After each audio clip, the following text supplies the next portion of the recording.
Halo, saya Dr. Fali. Di episode ini saya ingin membahas satu topik yang kelihatannya sepele, tapi dampaknya besar sekali. Kesalahan pola hidup yang bikin kita cepat tua. Bukan cuma kelihatan tua, tapi juga tua dari dalam. Banyak orang berpikir penuaan itu soal umur. Padahal dalam dunia medis, yang sering kami lihat justru orang yang umurnya belum tua, tapi kondisi tubuhnya sudah seperti orang lanjut usia. Dan hampir selalu penyebabnya bukan genetik, tapi kebiasaan hidup sehari-hari. Kesalahan pertama yang paling sering dan paling diremehkan adalah kurang tidur dan tidur yang tidak berkualitas. Tidur bukan sekedar istirahat. Saat tidur, tubuh melakukan perbaikan sel, termasuk sel kulit, sel otak, dan sistem imun. Orang yang sering begadang, tidur di bawah 6 jam atau tidurnya tidak teratur, akan mengalami peningkatan hormon stres, yaitu kortisol. Kortisol yang tinggi terus-menerus mempercepat penuaan kulit, bikin wajah kusam, muncul keriput lebih cepat, dan daya tahan tubuh menurun. Saya sering bilang ke pasien, kalau mau awet muda, jangan cari skincare dulu, perbaiki tidurmu. Kesalahan kedua adalah pola makan yang tinggi gula dan makanan ultra-proses. Gula berlebih menyebabkan proses yang disebut glikasi, yaitu kondisi di mana gula merusak kolagen dan elastin di kulit. Akibatnya kulit kehilangan kekenyalan, mudah keriput, dan terlihat lebih tua. Belum lagi makanan instan, gorengan, minuman manis, dan camilan kemasan yang tinggi lemak trans. Ini semua memicu peradangan kronis di dalam tubuh. Peradangan inilah yang mempercepat penuaan organ, bukan cuma kulit, tapi juga jantung dan pembuluh darah. Kesalahan ketiga, jarang bergerak dan malas olahraga. Banyak orang berpikir olahraga itu cuma untuk menurunkan berat badan.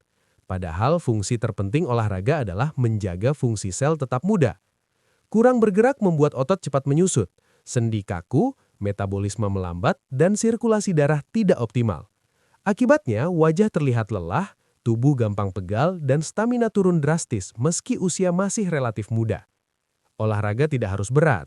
Jalan kaki 30 menit rutin sudah sangat membantu memperlambat proses penuaan. Kesalahan keempat yang sering tidak disadari adalah stres kronis yang dibiarkan terus-menerus. Stres sesekali itu normal, tapi stres yang berlangsung lama tanpa pengelolaan yang baik adalah salah satu penyebab penuaan tercepat. Saat stres, tubuh memproduksi hormon kortisol secara berlebihan. Hormon ini merusak kolagen, mengganggu kualitas tidur, meningkatkan lemak di perut, dan menurunkan daya tahan tubuh. Orang yang stres kronis sering terlihat lebih tua dari usianya, rambut lebih cepat beruban dan mudah sakit. Kesalahan kelima yang sering dianggap sepele adalah kurang minum air putih. Dehidrasi ringan yang terjadi terus-menerus membuat kulit kering, kusam, dan garis halus lebih cepat muncul. Tapi yang lebih berbahaya, kurang cairan memperberat kerja ginjal dan mengganggu metabolisme tubuh. Minum kopi dan teh tidak bisa menggantikan air putih. Tubuh butuh air untuk membuang racun dan menjaga elastisitas sel. Kesalahan keenam adalah terlalu sering terpapar gadget tanpa jeda. Menatap layar berjam-jam membuat mata lelah, postur tubuh membungkuk, dan leher cepat mengalami penuaan dini. Selain itu, cahaya biru dari layar mengganggu produksi hormon melatonin yang berpengaruh langsung ke kualitas tidur. Kurang tidur lagi, stres meningkat lagi. Ini lingkaran setan yang mempercepat penuaan. Kesalahan ketujuh yang sering dianggap sepele adalah mengabaikan kesehatan mental dan emosi. Menyimpan emosi negatif, marah berkepanjangan, rasa kecewa yang tidak tersalurkan, semuanya berdampak ke tubuh. Banyak penelitian menunjukkan bahwa kesehatan mental sangat berkaitan dengan usia biologi seseorang. Orang yang punya hubungan sosial sehat, bisa tertawa dan merasa hidupnya bermakna, cenderung terlihat lebih muda dan lebih sehat. Dan yang terakhir, kesalahan besar yang sering saya temui, baru peduli kesehatan saat sudah sakit. Penuaan tidak terjadi tiba-tiba. Ia akumulasi kebiasaan kecil yang dilakukan bertahun-tahun.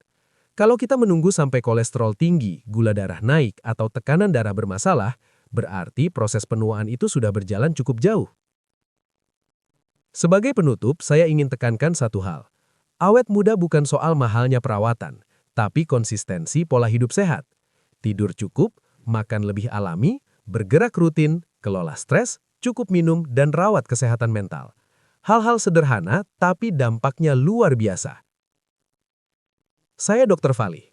Semoga obrolan ini bermanfaat dan bisa jadi pengingat bahwa menjaga tubuh hari ini adalah investasi untuk masa depan kita sendiri.